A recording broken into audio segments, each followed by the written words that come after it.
तो भैया इलेक्शन का, चुनाव का जिक्र नहीं होता वहाँ, उस आदमी का जिक्र होता है पूरा पंचायत में। अरे बहुत माल छाप रहा है, 3 तल्ला मकान ठोक लिया है, 3 साल में दिल्ली में रह रहा है, और दिल्ली में 3 साल में ही 3 तल्ला मकान ठोक लिया, मतलब बहुत छाप रहा है। छोटा काम उससे होगा नहीं, बड़ा काम वो करने के लायक नहीं है। फिर मैंने काम करके, भाई समय है तेरे पास 10 मिनट? बोला हाँ भैया बिल्कुल है, बताइए क्या करना है। हम कहा ट्रक के नीचे आ जा यार तू, यूथ को बोलो ना ये काम कर ले, इंटरेस्ट नहीं है, ये वाला इंटरेस्ट नहीं है, ये वाला मेरे से होगा नहीं, ये वाला मैं करूंगा नहीं। तो क्या करेगा, तेरे में इंटरेस्ट कहाँ है? तुमको माहिर नहीं बनना, सरकार कुछ कर दे, माँ बाप कुछ कर दे, पड़ोसी कुछ कर दे, दोस्त कुछ कर दे, विधायक जी कुछ कर दे, तुम्हारे लिए भी कहूंगा मैं ट्रक के नीचे आओ, वही जगह है तुम्हारे लिए सही। आदमी कहो बिजनेस शुरू कर ले, अरे फेल हो गया तो एक काम कर पंचर का दुकान कर ले, अरे छोटा काम है भैया। तो एक काम कर बाइक का शोरूम खोल ले, अरे नहीं चला तो एक काम कर स्टॉक मार्केट में इन्वेस्ट कर ले, अरे डूब गया तो एक काम कर SIP कर ले, म्यूचुअल फंड कर ले, अरे कंपनी भाग गई। तो ऐसे आदमी को मन करता है मैं बोलूँ एक कोहनी अगर तेरे सर पे मार कर तेरे धरती के अंदर धंसा दें, मर जाए हैं, तब माँ बाप लताड़ कर मार के भगा दे, साला 10 लाख रुपए पर्स लिया भाई, उखाड़ लिया भाई सेल्फी लेकर के, है कुछ बन गए, कुछ हासिल कर लिए, पैसा मिल गया कुछ। काबिलियत कितने भी हो, जिसके साथ भगवान नहीं है ना, उसे कोई जिता नहीं सकता। ऐसे ही उस भगवान ने अपना स्वरूप माँ बाप के रूप में भेजा है। जब आप उसकी इज्जत नहीं करते हो, जब आप उसके साथ दुर्व्यवहार करते हो ना, तो आप सीधा पंगा उससे ले रहे हो। लेकिन क्या अमीर दिखने से सपने पूरे हो जाएंगे हमारे? आज के सेशन में 9 ऐसे फैक्टर पर हम बात करने वाले हैं, 9 ऐसी चीज़ों पर बात करने वाले हैं जिसकी वजह से एक मिडिल क्लास का आदमी कभी भी मिडिल क्लास से बाहर निकल ही नहीं सकता, कभी नहीं निकलता, पूरी ज़िंदगी ख़त्म हो जाती है, लेकिन वो मिडिल क्लास ही रह जाता है। कैसे निकले मिडिल क्लास लाइफ से बाहर? ये जो मिडिल क्लास का ट्रैप है, ये जो मिडिल क्लास का फाइनेंशियल मनी ट्रैप है, कैसे निकलें इससे? 9 फैक्टर्स पर बात करते हैं आज, ध्यान से सुनिएगा, बहुत इंपॉर्टेंट है आज। सबसे पहला फैक्टर है सर शो ऑफ, अमीरी का दिखावा। देखो रिच दिखना ज़रूरी नहीं है सर, रिच बनना ज़रूरी है, क्योंकि आप रिच दिख करके अपने सपने पूरे नहीं कर सकते, रिच बन करके पूरे करने हैं ना। और दोनों के रूल्स अलग अलग हैं, रिच दिखने के रूल्स अलग हैं, रिच बनने के रूल्स अलग हैं। रिच दिखने के रूल्स ये हैं कि आप जो भी कमाते हो, जो भी पैसा कमाते हो, उसको शॉपिंग मॉल्स में दे दो, उसको कभी किसी जूते के ब्रांड को, कभी कपड़े के ब्रांड को, कभी किसी फ़ोन के ब्रांड को दे दो, चीज़ें खरीद करके, या फिर बैंकरों को दे दो लोन की EMI के रूप में। कभी पर्सनल लोन ले लिया, कभी क्रेडिट कार्ड का लोन, कभी होम लोन। आपका पैसा आपके पास नहीं टिकेगा, दूसरों के पास जाएगा वो।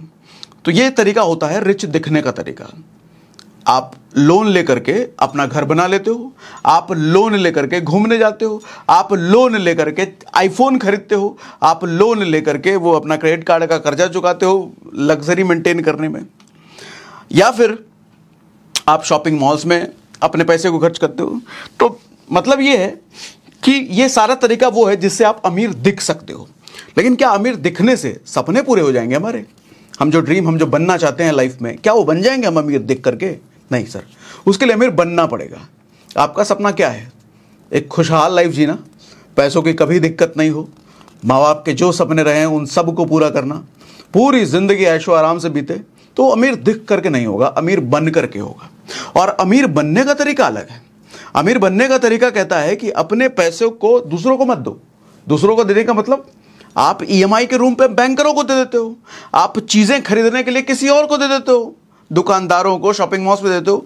अमीर बनने का रूल ये कहता है कि अपने पैसे को पालना सीखो सर।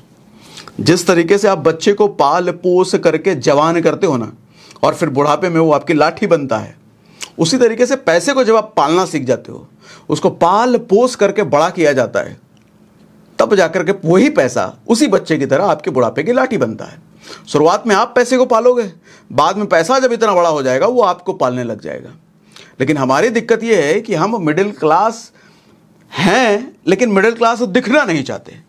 ज़्यादातर मिडिल क्लास की पूरी लाइफ अपने आप को अमीर दिखाने में चला जाता है। मतलब उसको ये दिखाना है कि मैं मिडिल क्लास नहीं हूँ, है वो बेचारा मिडिल क्लास, लेकिन दिखाना उसको है कि मैं मिडिल क्लास नहीं हूँ, और इसी में पूरी ज़िंदगी उसकी ख़त्म हो जाती है। मेरी बात से एग्री कर रहे हो क्या? चैट पे जरा लिख के बताओ, लिख के बताओ।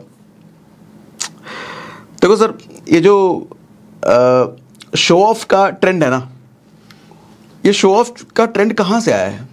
बॉलीवुड स्टार्स को देख करके, या फिर इंस्टाग्राम इन्फ्लुएंसर या सोशल मीडिया इन्फ्लुएंसर्स को देख करके कोई बड़ी गाड़ी दिखा रहा है, कोई महंगे फ़ोन दिखा रहा है, कोई luxury destination Dubai, Malaysia, Switzerland, पता नहीं कहाँ कहाँ घूम घाम करके दिखा रहा है, और हमारे को मनता हमें भी चाहिए सब, हमें भी करना है सब।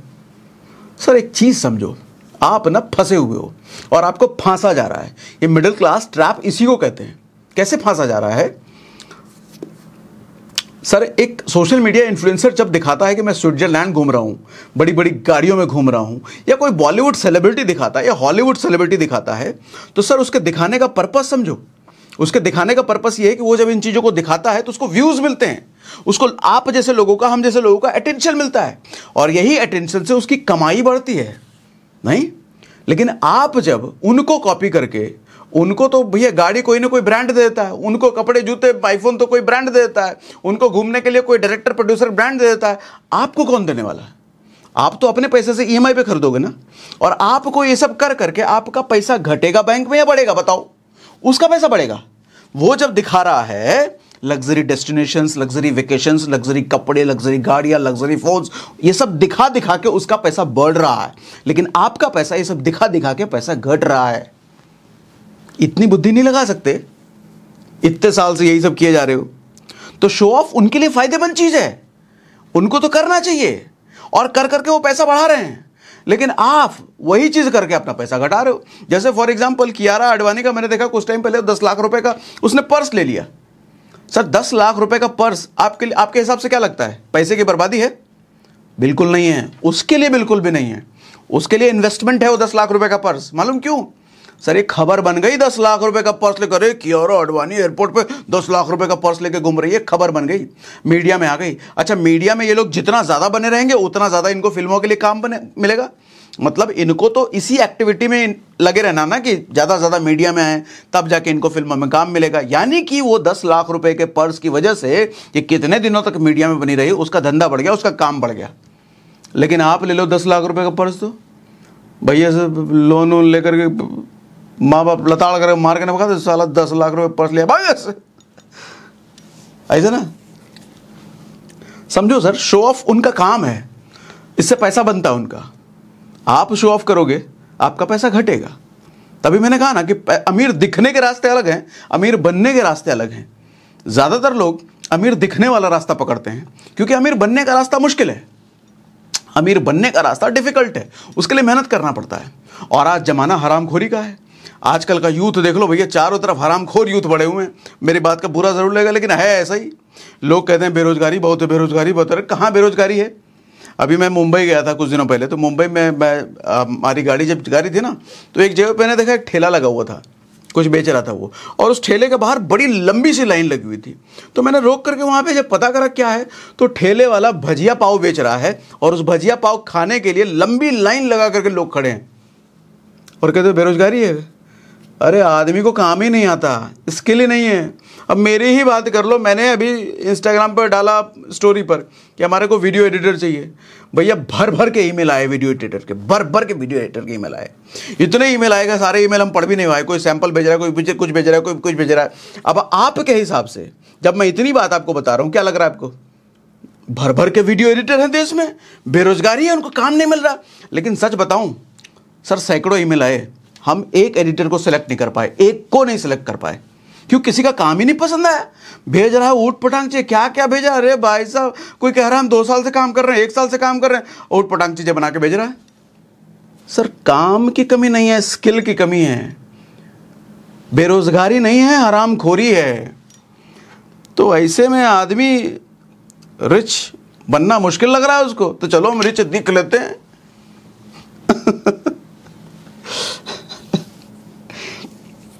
सर आप पैसे कमाना चाहते हो, लेकिन आप पैसे से मोहब्बत नहीं करते। कैसे? पैसा आते ही आप दूसरों को दे देते हो ना, खरीदने के लिए कुछ ना कुछ चीजें खरीद लेते हो। तो पैसा भी कहता है ये मुझे अपने पास रखता ही नहीं है, जब भी थोड़ा मैं इसके पास जाता हूं ये मुझे कहीं और दे देता है। सच तो ये है कि आपको पैसों से नहीं, चीजों से प्यार है सर। नहीं, तभी तो पैसा आते ही आप चीजें खरीद लेते हो। और रिच माइंडसेट के लोग इसका जस्ट अपोजिट करते हैं। वो चीजों से नहीं, पैसों से प्यार करते हैं। वो पैसों को अपने पास रखना जानते हैं, वो पैसों को पालना जानते हैं, पैसों को सही जगह इन्वेस्ट करके उसको बढ़ाना जानते हैं। माइक टाइसन के बारे में जानते हो? माइक टाइसन दुनिया का सबसे अमीर बॉक्सर, सबसे अमीर बॉक्सर। अब चूंकि अमीर था, पैसे कमाए थे खूब उसने, बॉक्सर था, बड़ा बॉक्सर था, तो लाइफस्टाइल भरपूर गजब का मेंटेन करता था, पैसा उड़ाने में माहिर। नौबत ऐसी आई, दिवाली हो गए एक टाइम पे, पैसे खत्म हो गए सारे। तो मैं आपको समझाना ये चाह रहा हूं सर, इतना अमीर बॉक्सर, इतना बड़ा आदमी, इतने बड़े बड़े लोग जब दिवालिया हो जाते हैं, उनका पैसा खत्म हो जाता है। क्यों? क्योंकि बस दिखावा, लाइफस्टाइल और चीजों को खरीदने की आदत की वजह से। तो हम और आप क्या हैं फिर? सर बिजनेसमैन वाली सोच बनाओ। मतलब आईफोन खरीदना है ना सर, आईफोन खरीदने से पहले मैं कहता हूं एप्पल की कंपनी खरीदो।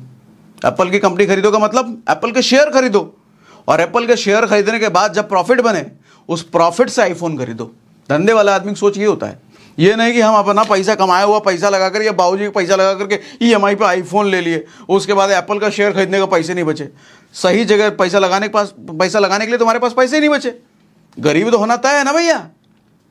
तो पहला फैक्टर जो हमने बात करा, शो ऑफ। और साथ में जब हम पैसों की बात कर रहे हैं ना सर, पैसा बचाना इंपॉर्टेंट है, लेकिन साथ में यह समझना जरूरी है कि पैसा कहां बचाना है और कहां खर्च करना है। यह डायलॉग तो हमने बचपन से सुना ना कि पैसा बचाओ, पैसा बचाओ, पैसा बचाओ। लेकिन अमीरों की सोच जरा समझो सर, क्या हर जगह पैसा बचाना जरूरी है? बिल्कुल नहीं। कुछ ऐसी जगह भी है जहां पैसा आपको भरपूर खर्च करने की जरूरत है सर। अच्छा, अब सवाल उठता है कि कहां खर्च करें, कहां बचाएं? तो उसके लिए मैं आपको 2 ऑडियो बुक रिकमेंड करता हूं, 2 ऑडियो बुक रिकमेंड करता हूं। इन 2 ऑडियो बुक को सुनो आप। पहला ऑडियो बुक है control these expenses and spend freely on everything, Hindi में है, घबराओ मत। दूसरा ऑडियो बुक है फाइनेंसेस को कंट्रोल करने के तरीके। ये दोनों ऑडियो बुक आपको मिलेंगे कुकू एफएम पर, और आपके सुनने से पहले लाखों लोगों ने पहले ही सुन लिया है। कुकू एफएम क्या है जरा ये भी बता दूं। कुकू एफएम इंडिया का लीडिंग ऑडियो शो प्लेटफॉर्म है, जहां पर 2.5 मिलियन से ज्यादा पेड सब्सक्राइबर पहले से हैं, और 4200 घंटे से ज्यादा कंटेंट हर महीने ऐड हो रहा है। कुकू एफएम अब पहले से बड़ा और बेहतर हो चुका है, और इसके साथ ही आपको 50% डिस्काउंट दे रहा है on first month of monthly subscription. यानी कि 99 नहीं, सिर्फ 49 पे करके आपको इसका सब्सक्रिप्शन मिल जाता है। मगर इसके लिए आपको मेरा कूपन कोड इस्तेमाल करना पड़ेगा, SRS50। डिस्काउंट कोड और ऐप डाउनलोड करने का लिंक हमने डिस्क्रिप्शन में दे रखा है। देखो, कुकू एफएम को के बारे में बात करते वक्त ना मुझे कभी ऐसा नहीं लगता कि मैं कोई प्रोडक्ट आपको बेच रहा हूं। मुझे हमेशा से यह लगता है कि मैं आपको बेहतर बनने के लिए एक बेहतरीन सलाह दे रहा हूं। और है भी ऐसा ना? आपको भी ऐसा लगता है? मुझे कमेंट बॉक्स में जरूर बताना। क्योंकि कुकू एफएम सुनना ना सिर्फ आपकी नॉलेज को बढ़ाने में हेल्प करता है, बल्कि कुकू एफएम को हर रोज थोड़ा थोड़ा सुनते रहना, मुझे लगता है ये एक अच्छी आदत भी बन जाती है आपकी, और अच्छी आदतों को छोड़ा नहीं करते ना। दूसरा फैक्टर बनता है, first and must investment should be emergency fund. आपने मेरे ही वीडियो देख करके कई बार सोचे होंगे एसआईपी में इन्वेस्ट करें, गोल्ड में इन्वेस्ट करें, एफडी में इन्वेस्ट करें, कहां इन्वेस्ट करें पता नहीं। सर ये सारी इन्वेस्टमेंट सेकेंडरी है। जब पैसा कमाना शुरू किया है ना, फर्स्ट एंड मस्ट मैं कह रहा हूं, पहला और सबसे जरूरी इन्वेस्टमेंट आपका होना चाहिए, इमरजेंसी फंड क्रिएट करो। इमरजेंसी फंड मालूम क्या होता है? इमरजेंसी फंड वो फंड होता है जो आप इस्तेमाल नहीं करते अपने रोजमर्रा की चीजों में, या आपको ये इमरजेंसी फंड बहुत ज्यादा रिटर्न भी नहीं दे रहा होता है, सिर्फ आपका पैसा बचा हुआ रहता है। मगर ये काम तब आएगा जब कल को कुछ इमरजेंसी आ जाए, किसी भी तरह की इमरजेंसी, हेल्थ इमरजेंसी या किसी भी तरह की पैसे की अचानक से एकदम जरूरत पड़ गई रातों रात, और वो पैसा आपके काम आए। क्योंकि ये जरूरत कभी भी किसी के साथ भी आ सकती है सर। इट्स लाइक कि जब आपके पीछे कुत्ता पीछे पड़ा हो ना, तो जब तक आप कुत्ते से भाग भाग के कुत्ते से बच ना जाओ, आप चैन की सांस नहीं लेते ना। मेरे हिसाब से इमरजेंसी फंड क्रिएट करना ऐसा ही होना चाहिए सर। कुछ भी लग्जरी खरीदने से पहले, टीवी, मोबाइल फोन, जूता, कुछ भी, हाँ बेसिक चीजें जो खरीदनी हो तो खरीदो जिंदा रहने के लिए, लेकिन कुछ भी होता है ना खुशी के लिए, आनंद के लिए, वो खरीदने से पहले मैं कहूंगा सबसे पहले इमरजेंसी फंड क्रिएट करो। सबसे पहले एसआईपी बाद में करना, बाकी इन्वेस्टमेंट सब बाद में करना, सबसे पहले इमरजेंसी फंड क्रिएट करो। क्योंकि इमरजेंसी फंड ना राहत की सांस देने का काम करता है। क्योंकि हमारे को पता है कल को कुछ भी गड़बड़ हो जाए, नौकरी चाकरी ना रहे, बिजनेस थोड़ा डाउन हो जाए, मेरे पास एक 6 महीने का इमरजेंसी फंड पड़ा है। कितना होना चाहिए इमरजेंसी फंड? 6 महीने का। सर आपके घर का खर्चा अगर 25,000 रुपए है तो 25,000 रुपए इंटू 6 कर लो, उतना पैसा आपके बैंक अकाउंट में एनी टाइम पड़ा होना चाहिए। उसको एफडी कर दो। हाँ कम इंटरेस्ट मिलेगा, 7% मिलेगा, 6.5% मिलेगा, लेकिन इसका पर्पस पैसा बढ़ाना नहीं है। इसका पर्पस सिर्फ और सिर्फ पैसे को जिंदा करे रखना है। जिंदा करे मैं क्यों कह रहा हूं? क्योंकि एफडी का 7% इन्फ्लेशन और सॉरी एफडी का 7% रिटर्न और इन्फ्लेशन भी 7%, तो इन्फ्लेशन के बराबर चलता है तो आपका पैसा जिंदा रहता है, बढ़ नहीं रहा होता है लेकिन जिंदा रहता है। और पर्पस भी यही है कि पैसा मेरे को एनी टाइम एक्सेसिबल हो। रात को 3 बजे मेरे को जरूरत पड़े तो एक क्लिक पे मेरे को पैसा हाथ में आ जाए। कहीं किसी ऐसी जगह इन्वेस्ट करके रहोगे जो कि 3 बजे जरूरत पड़े तो पता चले अगले दिन 3 बजे मिले, तो तब तक आदमी का खेल ही खत्म हो जाए। ऐसी जगह इमरजेंसी फंड नहीं रखते। इमरजेंसी फंड को कहीं दूसरी जगह ऐसी जगह इन्वेस्ट करके नहीं लगते जहां निकालने में आपको कई दिन लग जाए, तुरंत क्लिक पे निकलना चाहिए, वो होता है इमरजेंसी फंड। समझे ना? टेंशन से बचा के रखता है सर, दिल हल्का रहता है, आदमी रिस्क लेने के लिए ओपन रहता है जब इमरजेंसी फंड उसके पास होता है। और नहीं होता है तो आदमी हमेशा डरा हुआ रहता है, रिस्क लेने से डरता है। अरे ये काम करने पैसा लगा दे, रिटर्न नहीं आया तो कुछ हो गया तो ऐसे फिर और आदमी जब रिस्क नहीं लेता तो कॉम्प्रोमाइज लाइफ जीता है ना। कॉम्प्रोमाइज मतलब किसी तरीके से रिस्क पर आएंगे भी, रिस्क वाला फैक्टर भी है। तीसरा फैक्टर है सर, दूसरों के सपनों से बाहर निकलो। मैं देखता हूं अक्सर आदमी कहीं किसी सेलिब्रिटी को देख लिया तो उससे सेल्फी लेने के लिए पागल है भैया, और सेल्फी ले भी लिया तो इंस्टाग्राम पर, फेसबुक पर सबको दिखा रहा है डाल डाल करके, हमने शाहरुख खान के साथ सेल्फी लिया, इसके साथ सेल्फी लिया। अरे क्या उखाड़ लिया भाई सेल्फी ले करके? हैं? कुछ बन गए, कुछ हासिल कर लिए, पैसा मिल गया कुछ। अपने को क्यों नहीं हीरो बनाते? जिस माँ बाप ने तुमको पैदा किया है उसको हीरो क्यों नहीं बनाते? उसको हीरो बनाओ ना सर। जिसके बारे में आप सोच रहे हो ना और जिसकी सेल्फी लेकर के खुश हो रहे हो, बांटे जा रहे हो उसकी सेल्फी को, दिखाए जा रहे हो, ये समझ लो जिसकी सेल्फी आपने ली है सर वो जीत गया और आप हार गए। क्यों? क्योंकि उसका तो फैलाव हो रहा है ना, उसके फोटोज अलग अलग फैल रहे हैं ना, अलग अलग फैल रहे हैं ना। आप प्रचार कर रहे हो, देखिए इस आदमी के साथ मैंने सेल्फी ले ली है, वो जीत रहा है, आप हार रहे हो। वो समझदार है, आप बेवकूफ हो। खुद को हीरो बनाओ ना सर, खुद का कॉन्फिडेंस इतना डेवलप करो ना, खुद को इस लायक बनाओ ना कि लोग आपके साथ सेल्फी लेने आए। आप काहे दूसरे के साथ सेल्फी लेने जा रहे हो? मैं तो कहूंगा यार, जिस माँ बाप ने पैदा किए हैं ना, हो सकता है वो गरीब रहे, आप गरीब हो, लेकिन उनके मरने से पहले उनको अमीर बना देना है। इस सपने के साथ काम करो ना। आप अमीर, आप खुद को अमीर बनाओ ना बनाओ वो सेकेंडरी है सर। माँ बाप गरीब नहीं मरने चाहिए। आप पूमा और एडिडास के जूते पहनो ना पहनो वो सेकेंडरी है, लेकिन उनके मरने से पहले उनको पूमा और एडिडास के जूते जरूर पहनवाने हैं। आपके हाथ में आईफोन आए ना आए, लेकिन उनके हाथ में आईफोन का टॉप वर्जन जरूर आना चाहिए। आप कहीं घूमने जाओ ना जाओ, लेकिन उनको स्विट्जरलैंड जरूर घुमाना उनके मरने से पहले, क्योंकि आपसे कम उम्र है सर उनकी। कम उम्र का मतलब आप जितना जियोगे उससे कम वो जीने वाले हैं। आधी जिनकी उनकी निकल चुकी है। तो अपने लिए सपना देखने से पहले उनके लिए सपना देखो। पाला है ना। और वैसे भी कहते हैं कि भगवान धरती पे खुद नहीं आते, लेकिन अपना स्वरूप माँ बाप के रूप में भेजते हैं। और कुछ लोग, मैं ये भी देखता हूँ कि माँ बाप को बड़ा बुरा व्यवहार करते हैं। वो आजकल का यूथ है ना भैया, समझदार समझता है, इंटेलिजेंट है। एलोन मस्क का बाप है वो, जेब भले ही खाली है लेकिन समझदारी में तो जेफ बेजोस और एलोन मस्क से आगे है ना वो। अपना बाप माँ को क्या समझेगा वो? तो मैं ऐसे लोगों को एक बात बताऊं सर, आप कितने भी समझदार हो गए, कितने भी काबिल हो गए, कर्ण को जानते हो ना? महाभारत में सबसे बड़ा धनुर्धर अगर कोई था वो कर्ण था। सबसे ताकतवर अगर कोई था, सबसे बड़ा ज्ञानी कोई था अस्त्र शस्त्र का, वो कर्ण था। अर्जुन की औकात नहीं थी कि उसको मार सकता, लेकिन अर्जुन क्यों जीता? भगवान उसके साथ थे। काबिलियत कितनी भी हो, जिसके साथ भगवान नहीं है ना, उसे कोई जिता नहीं सकता, कोई जिता नहीं सकता। ऐसे ही उस भगवान ने अपना स्वरूप माँ बाप के रूप में भेजा है। जब आप उसकी इज्जत नहीं करते हो, जब आप उसके साथ दुर्व्यवहार करते हो ना, तो आप सीधा पंगा उससे ले रहे हो, क्योंकि उसका स्वरूप है ना। कहां जाओगे? उससे पंगा लेके कहां जाओगे? कहां जीत जाओगे? कितने भी काबिलियत पाल लो, खुश नहीं रह पाओगे। पटकेगा एक दिन, ऐसा पटकेगा कि फिर याद आएगा, अरे काश हमने माँ बाप के साथ अच्छा व्यवहार कर लिया तो उनको कहीं तीर्थ करा देते, घुमा फिरा देते। अपना ही शौक मौज पूरा करने में रह गए, उनका तो कभी किया ही नहीं। मरते वक्त ये सब ख्याल आएगा और तब कुछ हाथ में बचेगा नहीं ना। ये थोड़ा टॉपिक से हटके बात बोल दी मैंने, लेकिन जरूरी है। बड़ा बुरा हाल देखता हूं मैं सर आज के यूथ का, बहुत बुरा हाल है। Distracted, full of social media का जुनून इस तरीके से हावी है कि कुछ दिखता ही नहीं है। एक व्यूज, लाइक्स, इसी के पीछे दुनिया है उनकी। चौथा फैक्टर है sir, take loan for asset only, not for luxury. मतलब लोन लो, कोई दिक्कत नहीं है, लेकिन एसेट बनाने के लिए लोन लो, लग्जरी के लिए लोन नहीं। लग्जरी कहने का मतलब कोई भी ऐसी चीज जिसको लेकर के आपको मजा आ रहा है, होम लोन, सर मेरे हिसाब से ये लग्जरी ही है। होम लोन लेता क्यों है आज के टाइम में? घर के लिए नहीं, सोसाइटी का प्रेशर है, आसपास वालों को प्रेशर है, माँ बाप के प्रेशर है। कई बार ये शादी कैसे होगा, ले ले होम लोन, भाई जो नौकरी तो लगी है आप ले लो होम लोन, होम लोन में मर जाओ साले तुम, तो जिंदगी भर देते रहना EMI। प्रेशर होता है सर। 10 में से 9 लोग सोसाइटी के प्रेशर की वजह से उसने भी ले लिया, उसने भी ले लिया, उसने भी ले लिया, हमको भी लेना ही पड़ेगा, इस तरीके से लेते हैं हम लोग घर। तो ये लग्जरी है मेरे हिसाब से। और वैसे भी पूरा सेशन हमने किया हुआ है, रेंट पे रहें कि घर पे रहें, देखो पूरा है, उस पर बात किया हुआ है लंबा। पर्सनल लोन, आईफोन के लिए लोन, चीज़ें खरीदने के लिए लोन, आजकल तो भैया फ्लैट तो ले लिया, फ्लैट में लग्जरी फर्नीचर कराने के लिए भी पर्सनल लोन ले रहे हैं। कोई भी ऐसा लोन जो आपको मज़ा देता है सर, वो लग्जरी लोन है, लग्जरी के लिए लोन है। लेकिन कोई भी ऐसा लोन जिस लोन की वजह से आपके घर में पैसा आता है, जैसे गाड़ी खरीदा लेकिन लग्जरी के लिए नहीं, ओला में चलाने के लिए, टैक्सी में चलाने के लिए, जैसे फ़ोन खरीदा तो लेकिन रील बनाने के लिए, वीडियो बनाने के लिए, तो वो आपके जेब में पैसा डाल रहा है।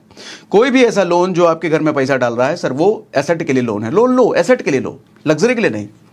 और मुझे लगता है कई बार ना लोन का जन्म ही मिडिल क्लास वालों के लिए हुआ है।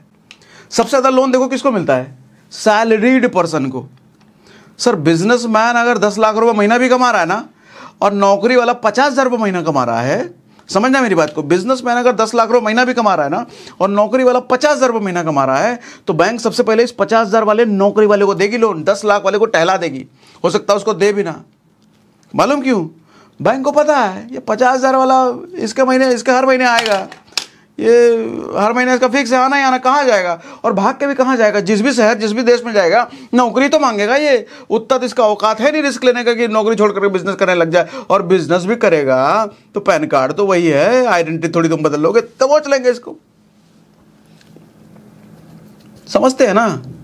ये सैलरीड आदमी की ज़्यादा औकात। बिजनेस वाला 10 लाख रुपये महीना कमा रहा है, अगर नहीं दिया तो भाग गया, तो रिस्क लिया है तभी तो ये 10 लाख रुपये महीना कमा रहा है। आदमी बिना रिस्क लिए 10 लाख रुपये महीने बिजनेस से तो कमा नहीं सकता। नौकरी वाला पता कहीं नहीं जाने वाला है, फिक्स है ये। बुरा लगा? लगना चाहिए। लोन लेकर के बैठे हो, लिया है क्या लोन? किसके लिए लोन लिया? घर के लिए, फोन के लिए, कि फर्नीचर बनाने के लिए, कि कपड़ा लत्ता के लिए? फिर आप ही के लिए बोल रहा हूं मैं, लोन लो एसेट बनाने के लिए, लग्जरी बनाने के लिए नहीं। मिडिल क्लास दिखने के लिए, रिच क्लास दिखने के लिए नहीं, रिच क्लास बनने के लिए लोन लो। लेते ना बड़े बड़े बिल्डर 1000 करोड़ 500 करोड़ का प्रॉपर्टी बना रहे हैं। अंबानी लिया ना लोन जियो के लिए, कितना 10 लाख करोड़ 1 लाख करोड़, कितने का लोन लिया था ना? ऐसे ही 1 लाख करोड़ का लोन लिया। क्यों? एसेट बनाने के लिए, जियो को खड़ा करने के लिए, अमीर बनने के लिए लोन ले रहे हैं। वो अमीर पहले से है लेकिन और अमीर बनने के लिए लोन लिया। आप गरीब बनने के लिए लोन लेते हो क्योंकि आपको दिखाना है, बेवकूफ़ कहीं के। पांचवा से पहले एक और बात बता दूं, अभी मैं कुछ दिनों पहले ही पढ़ रहा था, क्रेडिट कार्ड से हर महीने भारत में 300 करोड़ रुपए निकलता है। नहीं समझे? क्रेडिट कार्ड जो होता है ना आपके पास, हर महीने लोग 300 करोड़ रुपए से ज्यादा विड्रॉ करते हैं एज कैश। मिला जुला करके आंकड़ा कह रहा हूं, कोई एक आदमी नहीं। मतलब समझ रहे हो सर? क्रेडिट कार्ड से कैश निकालना सबसे खतरनाक चीज है। खतरनाक चीज का मतलब वो जानलेवा इंटरेस्ट लेता है, साल का 40, 45, 50% इंटरेस्ट लेता है। और इतने इंटरेस्ट जानने के बावजूद भी आदमी अगर कैश निकाल रहा है तो सोच लो किस लेवल की उसकी मानसिकता, किस लेवल के पैसे की उसकी जरूरत है। और जब इतना बड़ा अमाउंट हर महीने निकल रहा है तो ये तो तय है भैया इमरजेंसी के लिए नहीं निकल रहा है। इमरजेंसी के लिए कुछ परसेंट निकलेंगे, लेकिन 90% लोग तो भैया जरूर अपनी लग्जरी, जरूर अपनी हरामखोरी करने के लिए निकाल रहे हैं कैश। या कुछ हरामखोरी कर रखा होगा, कोई लोन ले रखा होगा, कुछ चीजें खरीद रखी होगी। क्योंकि क्रेडिट कार्ड में अगर 1 लाख रुपए की लिमिट किसी को मिलती है तो बपौती मान लेता है ना, 1 लाख रुपए मेरे बाप का है, उड़ाओ खर्चा करो। और तुम्हारी सैलरी है 30,000 रुपये, जब देखा जाएगा, जब आएगा बिल तब देखा जाएगा। और जब बिल सामने आता है 1 लाख रुपए दे रहा है, हालत खराब, क्या करें भैया? फिर आदमी फिर कैश निकालो, लोन लो, ये लो चुकाने के लिए। क्या यार, क्या आदमी सिखा रहा हूं, ये सब सीखो, नहीं तो जिंदगी भर मिडिल क्लास में झूलते रहोगे पेंडुलम की तरह, इधर इधर इधर इधर इधर इधर। और एक दिन यमराज बाल पकड़ के खींच के ले जाएगा, चल चल, जिंदगी भर तूने हरामखोरी करी, चल यहां से। क्या करोगे फिर? 5वां तरीका, शर्म छोड़ो। शर्म छोड़ दो सर, मिडिल क्लास का फैक्टर शर्म, शर्म शर्म सबसे बड़ा फैक्टर है। एक बताऊं, अभी 2009 में मेरे साथ एक लड़का मेरा बाइक साफ़ किया करता था, मतलब बाइक जो घर में साफ़ करने के लिए आते हैं ना, 2009 की बात बता रहा हूँ, 150 रुपये दिया करता था मैं उसको। अभी कुछ दिनों पहले मॉल में टकराया मेरे से, मैं तो नहीं पहचाना उसको, वो पहचाना मेरे को। वो सामने से टोका, सागर भैया आपको याद है? मैंने कहा याद है मतलब, मुझे लगा अब लोग मिलते रहते हैं कहीं बाहर जाओ तो, मुझे लगा ऐसे ही कोई मुझे जानता होगा यूट्यूब सोशल मीडिया के जरिए। तो सागर भैया आपको याद है, आपका ऐसा मैं वहाँ रह गया गाड़ी साहब। अरे बस तू झिटझाट में पूरा था, बढ़िया कपड़ा भी पहना था, उसके साथ एक लड़की भी थी, बताया उसने उसकी वाइफ थी। तो पता चला भैया ये रंगत कैसे बदल गया, 2009 से लेकर के ये 10-12 साल में कैसे ये सब हो गया। तब उसने अपनी कहानी जो बताई ना सर, बताऊं आपको सर, गाड़ी सफाई करता था। आज के टाइम पे वो कौन सी कोटिंग होती है, सेरेमिक कोटिंग, सेरेमिक कोटिंग का पूरा शोरूम है उसका। सर 50 लाख से ज़्यादा का महीने का रेवेन्यू करता है वो, 12-15 स्टाफ को पालता है वो। मैंने कहा इतना सब कैसे कर लिया? बोला भैया वो सब लोगों की गाड़ी साफ करते थे, स्क्रैच वगैरह लगता था, तो फिर हमने देखा स्क्रैच कर उससे बचाने के लोग क्या करते हैं, फिर कोटिंग करते थे, तो हमने छोटा मोटा कोटिंग का काम शुरू किया। फिर हमने अपना दुकान खोला जिसमें बाइक स्कूटी करने लग गए, फिर हमने कार का करने लग गए, फिर थोड़ा टाइम काम और बढ़ा था, अब लग्जरी गाड़ियों का भी करते हैं। अरे मर्सिडीज BMW उसके शोरूम में लगी रहती हैं। कौन था वो मेरे बाइक पे पोछा मारता था, सफाई करता था, और 150 रुपये महीना देता था मैं। एक बात बताऊं, जो आदमी ग्रेजुएशन कर रखा है ना, डिग्री ले रखा है कोई, उसको बोलो पोछा मारने के लिए, कभी नहीं मारेगा वो, छोटा काम है। मिडिल क्लास की एक सबसे बड़ी दिक्कत मालूम क्या है, उसको ना पहले से बड़ा काम चाहिए, बड़ा काम करके दो उसको, मतलब बड़ा वो आ जाए तब दो उसको, छोटा नहीं चाहिए। शर्म आती है ना उसको, बोलो पेपर डालने को, नहीं छोटा काम है। अभी हुआ मेरे साथ, एक लड़का मिला मुझे, मतलब काम करता है हमारे यहाँ पे सोसाइटी में, तो कह रहा भैया कोई नौकरी वोकरी दिलवा दीजिए ना, हमको निकाल दिए हैं सोसाइटी वाले। हमने कहा नौकरी कितने की नौकरी चाहिए? बोला कोई 8-10 हज़ार का कुछ मिल जाए, कोई नौकरी को लगा दीजिए। अब 8-10 हज़ार की नौकरी, ज़्यादा वो पढ़ा लिखा भी नहीं है, मुझे जहाँ तक पता है शायद 10वीं के अंदर ही होगा। तो मैंने कहा एक काम कर भाई, आजा मेरे ऑफिस में जो लोग आते हैं चाय पानी वगैरह का काम कर ले, आजा। तो रिएक्शन सुनना। अच्छा पहले वो भी कुछ सफाई जैसा ही कुछ काम कर रहा था, एग्जैक्टली मुझे याद नहीं है, लेकिन वैसा ही कुछ काम करता था। तो रिएक्शन करना, नहीं भैया ये काम हमसे कहाँ होगा, छोटा काम है, कुछ बढ़िया काम बताइए। तो मुझे लगा बढ़िया काम। मैंने कहा फिर आजा मैनेजर बन जा। तो कहता नहीं भैया उनसे होगा कहाँ, छोटा काम। अब समझना, छोटा काम उससे होगा नहीं, बड़ा काम वो करने के लायक नहीं है। फिर मैंने काम करके, भाई समय है तेरे पास 10 मिनट? बोला हाँ भैया बिल्कुल है, बताइए क्या करना है।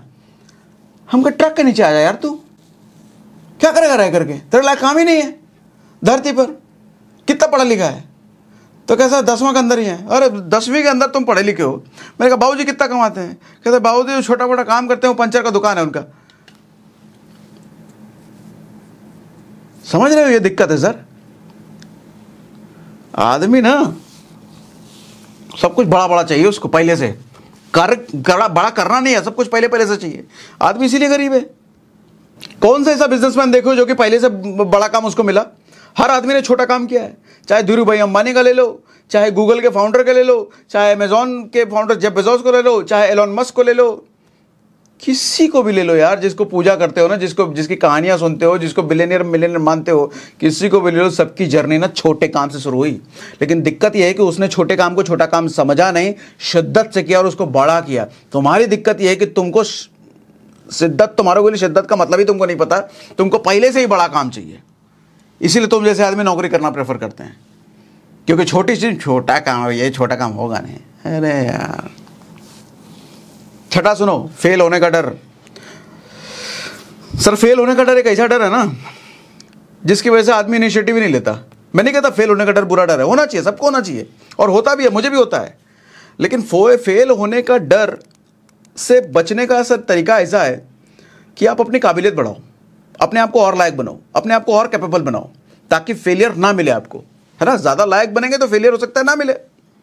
लेकिन ऐसा नहीं कि हराम खोरों की तरह अरे कहीं बिजनेस शुरू करने फेल ना हो जाए, छोड़ो बिजनेस शुरू करने, नौकरी कर लेते हैं। अरे आदमी कहो बिजनेस शुरू कर ले, अरे फेल हो गया तो एक काम कर पंचर का दुकान कर ले, अरे छोटा काम है भैया। तो एक काम कर बाइक का शोरूम खोल ले, अरे नहीं चला तो तो एक काम कर स्टॉक मार्केट में इन्वेस्ट कर ले, अरे डूब गया तो एक काम कर एसआईपी कर ले, म्यूचुअल फंड कम ले, अरे कंपनी भाग गई। तो ऐसे आदमी को मन करता है मैं बोलूँ एक कोहनी अगर तेरे सर पे मार कर तेरे धरती के अंदर धंसा दें, मर जाए हैं, तब हर चीज में तो तुम जिंदा का है भाई। ऐसे आदमी को मैं कहता हूं रास्ते निकलो, ट्रक के नीचे आ जाओ, बड़ी जगह है वो। हंसी आती है मुझे कभी कभी ऐसे लोग मानसिकता सोच सोच करके। आजकल थोड़ा सा माँ बाप का भी दोष है इसमें, थोड़ा सा मैं कहूँगा ओवर पैम्पर्ड। क्या करें, लेकिन माँ बाप भी क्या करें, इमोशनल बनाया है भगवान ने उनको। वो नहीं चाहते कि मेरा बच्चा स्ट्रगल फेस देखे, मेरा बच्चा संघर्ष करे। और बाप माँ तो ऐसे प्राणी होते हैं, बच्चे का संघर्ष देख करके वो संघर्ष अपने सर पे ले लेंगे, लेकिन बच्चे को संघर्ष नहीं आने देंगे। लेकिन यही गलत है, यही गलत है सर। एक बाज का बच्चा जब पैदा होता है ना, वो बाज का बच्चा अपने बच्चे को ले उड़ान सिखाने के लिए ऊपर ले जाता है, आसमान में ऊपर छोड़ देता है, और जब नीचे ज़मीन पर टकरा कर गिरने वाला होता है तब जाके वापस पकड़ लेता है, फिर ऊपर ले जाता है, फिर छोड़ता है। बार बार यही प्रक्रिया उसके साथ निभाता है तब तक जब तक वो छोटा बच्चा उड़ना ना सीख जाए। उसको भी लगता होगा अरे इतने देर छोटा, डरेगा मेरा बच्चा, डर जाएगा, नहीं करें तो वो बाज कभी बनेगा ही नहीं। बाज कोई बच्चा पता है कि अगर मेरे बच्चे को मुझे बाज बनाना है, पक्षियों में सबसे ताकतवर पक्षी बनाना है, तो ये संघर्ष को झेलना पड़ेगा। लेकिन हम ये इंसान भूल जाते हैं ओवर इमोशनल होकर के। अपने बच्चों को बिजनेस मत करो, बूढ़ जाएगा, बर्बाद हो जाएगा, नौकरी करना काहे के लिए 1 लाख 10 लाख, ठीक है तेरे लिए 10 लाख जिंदगी कटेगा, ठीक है, और सरकारी नौकरी मिल जाता और बढ़िया है, भरपूर हरामखोरी होगी उधर। नहीं, 7वां फैक्टर है सर, दूसरों को दोष देना बंद करो। ये तो सबसे बड़ी चीज है, आपकी कमियों को बढ़ावा देना, यही मतलब होता है दूसरों को दोष देना। दूसरों को दोष आदमी कब देता है? जब खुद की गलतियों को स्वीकारने की हिम्मत नहीं होती, जब कि खुद की गलतियों को निकाल कर उसके बारे में बात करने की आदमी की हिम्मत औकात नहीं है, तब जाके वो अपनी गलती मर देता है किसी और पे। अरे मेरा टाइम ही खराब नहीं था, अरे पैसा कम पड़ गया ना इसीलिए फेल हो, ज़्यादा पैसा होता तो तुम निकालिए देते। अरे साथ ही नहीं दिया मेरा, कोई साथ देता, माँ बाप भी साथ नहीं दिया, दोस्त भी साथ नहीं दिया, भाई भी छोड़ दिया, इसीलिए मेरा काम नहीं हो पाया। कोई साथ देता ना तो करिए देते। एकदम बेवकूफ़ आदमी, बजाय ये देखो ना कोई साथ, अरे कौन साथ देगा तुम्हारा भाई? राम का किसने साथ दिया, कृष्ण का किसने साथ दिया? ये सब अकेले बलबूते किया है उन्होंने, और तभी उनकी पूजा होती है। तुमको चाहिए कि समाज तुम्हारी पूजा भी करे, और पूजा करने से पहले तुमको सब समाज साथ भी दे दे। ऐसे थोड़ी होता है। पूजा तो उसी की होती है जो अपने दम पे सब कुछ करता है। किसी के कंधे पर बैठ करके उड़ान भरने वालों के आदमी की पूजा नहीं होती सर। कंधे इतने मजबूत होने चाहिए कि मुसीबतों का बल, मुसीबतों का बोझ सह सके। कंधे इतने मजबूत होने चाहिए कि बुरे समय को अपने कंधे पर लेकर के उड़ सके। तुम्हारा क्या है? और फिर कहेंगे बेरोजगारी, शुरुआत में बोला ना मैंने, बेरोजगारी, सरकार ध्यान नहीं दे रही है यूथ पर, जॉब का देख नहीं रही है। अरे बोला ना मुंबई वाला किस्सा, जॉब का नहीं देख रही है, एडिटर वाला। अरे सर एक ढंग का एडिटर नहीं मिला, एक ढंग का थंबनेल बनाने वाला नहीं मिलता, सोचना पड़ता है सर। 100 लोगों का इंटरव्यू, 100 लोगों का काम देखना पड़ता है, तब जाके एक थंबनेल बनाने वाला मिलता है। बेरोजगारी नहीं होगी तो क्या होगी फिर? चारों तरफ हरामखोरी चल रही है, बेरोजगारी तो तय है होना। अभी बिहार के एक लड़का के बारे में मुझे पता चला, उसने रील भी कुछ बनाया था सर। वो जहाँ भोज होता है ना, खाना वाना खिलाया जाता है, वहाँ पर वो पत्ते परोसने का काम करता है, और सिर्फ पत्ता परोसता है, वो और कुछ नहीं करता सर। पत्ता परोसने के लिए उसका चार्ज है सर 5,000 रुपये। एक इवेंट में जाएगा, सिर्फ पत्ता परोस करके आएगा, 5,000 रुपये लेगा। आप दोगे कभी पत्ता परोसने के लिए किसी को 5,000 रुपये? पत्ता समझ रहे हो ना, थाली, जो पत्तल का थाली होता है भोज में, हमारे यहाँ बिहार में बैठ करके जो खाते हैं। बुफे सिस्टम तो कम ही होता है ना, तो शहरों में चोचले। हमारे यहाँ तो कुर्सी बैठ करके आदमी पत्तल परोस करके उसमें खाता है। क्यों मालूम? इतना पैसा उसको क्यों देते हैं? क्योंकि उसका पत्तल परोसने का जो स्टाइल है ना, एकदम फिल्मी स्टाइल में करता है। मतलब आम आदमी कर नहीं सकता जिस तरीके से वो खेल करता है पत्तों का, और एकदम सटीक आदमी के सामने जाकर के गिरता है। तो एक खेल देखने के लिए लोग बुलाते हैं, उसका 5,000 रुपये। समझाना क्या चाह रहा हूं मैं सर, आप चाहे लेटरिन साफ करने का काम करो, लेकिन लैट्रिन भी इस तरीके से साफ करो कि दूसरों को 500 रुपये दिया जाता है, आपको बंदा 50,000 रुपये दे, 5,000 रुपये दे, 10,000 रुपये दे। पता चले नहीं यार ये क्या लैट्रिन साफ करता है, इसके लैट्रिन साफ करने के बाद मेरा 15 दिन तक लैट्रिन गंदा ही नहीं होता, शकल देखते हो शकल दिख जाता है कमोड में, ऐसा साफ कर देता है। ऐसा करो ना, कुछ अलग, माहिर बनो ना अपने काम में। तुमको माहिर नहीं बनना, सरकार कुछ कर दे, माँ बाप कुछ कर दे, पड़ोसी कुछ कर दे, दोस्त कुछ कर दे, विधायक जी कुछ कर दे, तुम्हारे लिए भी कहूँगा मैं, ट्रक के नीचे आओ, वही जगह है तुम्हारे लिए सही। कुछ कर दे, फिर ट्रक वाला कुछ दिन कर देगा, तुम किसी दिन कर देगा तुम्हारे लिए। 8वां फैक्टर सुनो, इंटरेस्ट नहीं है, ये कहना छोड़ दो। इंटरेस्ट नहीं है मेरा इस काम में। अब ये क्या हुआ, मेरे एक दोस्त ने मुझे फ़ोन किया, दोस्त क्या कहूँगा, कलीग कहूँगा, मेरे साथ कभी किसी आईटी कंपनी में रहा था वो, और मेरा नंबर सेव रहा होगा, स्टेटस वगैरह देखता होगा, तो आई गेस मुझे लग रहा है 12-13 साल बाद उसने फ़ोन किया है। तो 12-13 साल या 10 साल तो कम से कम हो ही गया होगा। फ़ोन किया, अरे यार सागर मैं तेरी ग्रोथ देख रहा हूँ यार, छा गया है ये वो, तेरे स्टेटस पे रील लगते हैं यार, क्या आदमी बन गया तो बड़ा बड़ा। मैं कहा थैंक यू, बता भाई कैसा है हाल चाल, जो नॉर्मली होता है। फिर कहता है भाई मुझे भी तेरे ऐसा बनना है, बता क्या करना पड़ेगा। मैंने कहा मेरे जैसा क्यों बनना है भाई, मेरे से बेहतर बन, मेरे से ज़्यादा अच्छा बन। कहता नहीं यार उतना ही बन जाओ तो काफ़ी है। बेइज्जती भी कर दी बताओ पहली दूसरी लाइन में। मैं कहा ठीक है भाई। तो मैंने पूछा उससे इंटरेस्ट क्या है तेरा, इंटरेस्ट वगैरह देख, अपना काम वाम शुरू कर, कुछ मतलब बातें होने लगी। लेकिन वो पीछे पड़ गया, नहीं तूने कहाँ से शुरू किया। तो मैंने उसको कहा देख भाई मैंने तो अपनी जर्नी MLM से शुरू करी थी। तो बोला MLM, नहीं वो तो मेरा इंटरेस्ट नहीं है। मैंने कहा MLM के बाद मैं रियल एस्टेट में भी गया, रियल एस्टेट में भी प्रॉपर्टी वगैरह बेची, और आज के टाइम में मेरी खुद की कंपनी है रियल एस्टेट की। तो कहता नहीं यार रियल एस्टेट में मुझे इंटरेस्ट नहीं है। मैंने कहा फिर मैं यूट्यूब वगैरह पर वीडियो वगैरह करता हूँ, यूट्यूब वगैरह सेशन सोशल मीडिया पर रील करता हूँ, तो ये सब करना शुरू कर दे।